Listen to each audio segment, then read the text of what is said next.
Hello guys, welcome back to competitive helping hand. Last हमने पढ़ा था सीक्वेंशियल्स ऑफ करिकुलम डेवलपमेंट। आज हम स्टार्ट करेंगे topic principles of curriculum development. उससे पहले आप लोग सब चैनल को सब्सक्राइब कर लीजिए फॉर मोर वीडियोस। इसके बाद में मैं आपके साथ में कंप्यूटर के भी डिस्कस करूंगी, रीजनिंग के सभी चीज़ों के लाइन बाय लाइन आपके वीडियोस अपलोड करती रहूँगी। तो हम स्टार्ट करते हैं। आज हमें क्या स्टार्ट करना है? प्रिंसिपल ऑफ करिकुलम डेवलपमेंट, यानी कि पाठ्य चर्चा विकास का सिद्धांत। पाठ्य चर्चा विकास का सिद्धांत। अब देखो, प्रिंसिपल्स करिकुलम डेवलपमेंट के हमारे प्रिंसिपल्स कौन कौन से होते हैं। तो इसमें सबसे फर्स्ट जो प्रिंसिपल आता है, प्रिंसिपल ऑफ कोरिलेशन। कोरिलेशन, एक मिनट, पेन नहीं चल रहा है शायद। तो हम करेंगे फर्स्ट है इसमें प्रिंसिपल ऑफ कोरिलेशन। इसको हम क्या बोलते हैं?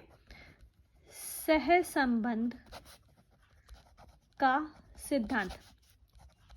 अब देखो, इसमें हमें समझने वाली बात है। आप एक चीज ध्यान रखिएगा, जब भी कोई वर्ड आ जाता है को, जब भी कोई वर्ड आ जाता है को, तो उसका मीनिंग क्या होता है? अपने साथ में ऐड करना या जोड़ना।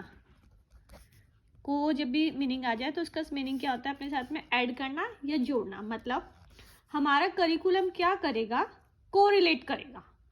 किसको करेगा? प्रीवियस नॉलेज को, प्रीवियस नॉलेज के साथ अपनी नई वाली नॉलेज को। जैसे उसने 10th में मैथ पढ़ा, ठीक है, तो वही 11th के मैथ को समझ पाएगा। और जिसने ए पढ़ा वही एप्पल को समझ पाएगा, वही एप्पल को समझ पाएगा। इसने ए पढ़ा, जिसे यही नहीं पता कि ए क्या है, तो वो ए फॉर एप्पल क्या समझ पाएगा। ठीक है।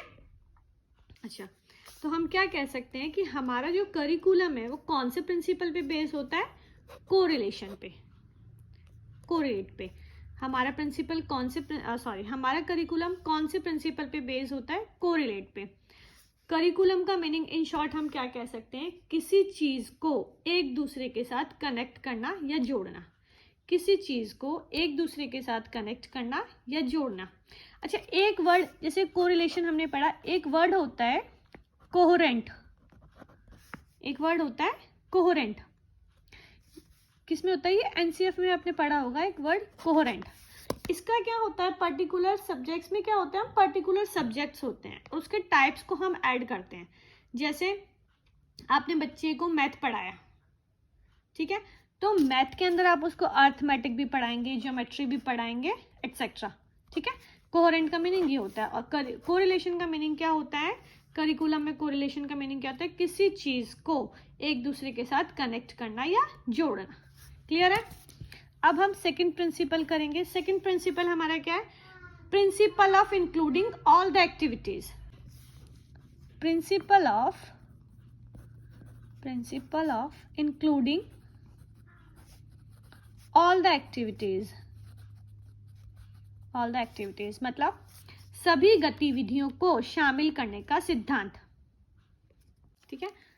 इसी पहले फर्स्ट वाला क्लियर हो गया आपको, कोरिलेशन और कोहेरेंट। अगर नहीं क्लियर हुआ तो मैं एक बार और बता देती हूँ। कोहेरेंट किसे बोलते हैं? जब एक सब्जेक्ट के टॉपिक को जोड़ते हैं तो उसे हम क्या बोलते हैं? कोहेरेंट। और जब हम पीछे के ज्ञान को जोड़ते हैं तो उसे हम क्या बोलते हैं? कोरिलेशन। एग्जाम्पल समझो, यह CO2, ठीक है। अब इसमें जो C और O है वो किसका वर्ड है? इंग्लिश का। CO2, CO किसका वर्ड है? इंग्लिश का। और 2 किसका है? मैथ का वर्ड। बट ये दोनों मिलके क्या बन जाता है?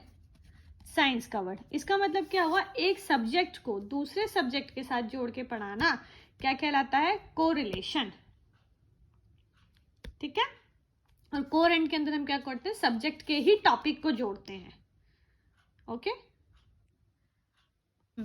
तो अब हम क्या पढ़ते हैं? Principle of including all the activities. अच्छा, हमने क्या वर्ड पढ़ा था? करिकुलम। करिकुलम क्या है? कंप्लीट। हमने जब स्टार्टिंग की थी क्या करा था हमने? कि करिकुलम को याद रखना है कंप्लीट से। ठीक है। तो इसमें क्या होता है? करिकुलम कंप्लीट, यानी कि ये कंप्लीट इसका फिक्स होता है। करिकुलम कंप्लीट होता है और ये फिक्स्ड होता है। जैसे स्कूल में मैथ, इंग्लिश, हिंदी, साइंस पढ़ा रहे हो, एक बच्चा कहता है कि उसे साइंस नहीं पसंद, तो आप उसके लिए साइंस हटा तो नहीं सकते ना, सबको साथ लेके चलना पड़ेगा, ठीक है। क्या करना होता है, बच्चे के सारे सेंसेस को शामिल करना होता है, जिससे बच्चा डरे ना किसी भी सब्जेक्ट से, उससे उसमें शामिल हो, वो अपने को इन्वॉल्व करे उसके अंदर, ठीक है। नेक्स्ट हम इसका थर्ड करिकुलम जो थर्ड प्रिंसिपल कौन सा है इसका, principle of flexibility, principle of flexibility यानी कि लचीलेपन का सिद्धांत, लचीलेपन का सिद्धांत।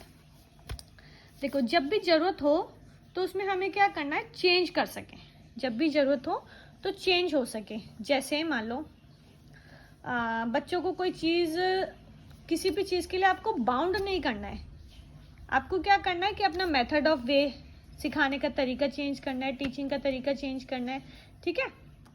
जैसे आपने उसको कहा कि 1 + 2 = 3 और उस बच्चे को समझ में नहीं आया, तो आप उसको कोई एग्जाम्पल दे के समझाओ, बेटा 1 टॉफ़ी, बेटा 2 टॉफ़ी, या किसी भी तरीके से, मतलब अपने टीचिंग के मेथड में या वे में उसको चेंज करो।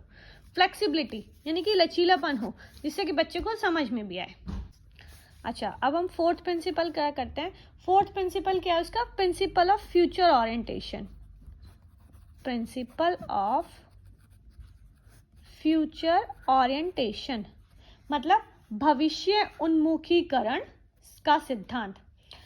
इसमें क्या है, बच्चे को हमें ऐसा करिकुलम पढ़ाना है जो उसके फ्यूचर में काम आए। प्रिंसिपल ऑफ फ्यूचर ओरिएंटेशन मतलब हमें क्या करना है, बच्चे को हमें ऐसा ऑब्जेक्टिव देना है जो कल उसका एम बन जाए।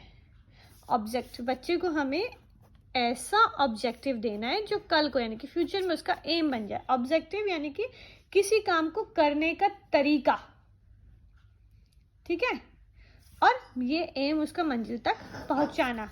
जैसे टीचर बनना है तो सीटेट क्या है हमारा, एम है, और ऑब्जेक्टिव क्या है हमारा, केवीएस।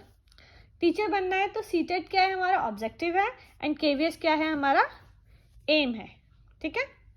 फिफ्थ हमारा प्रिंसिपल क्या है, principle of utility, principle of utility यानी कि उपयोगिता का सिद्धांत। यूटिलिटी मीन्स उपयोगिता, उपयोगिता का सिद्धांत।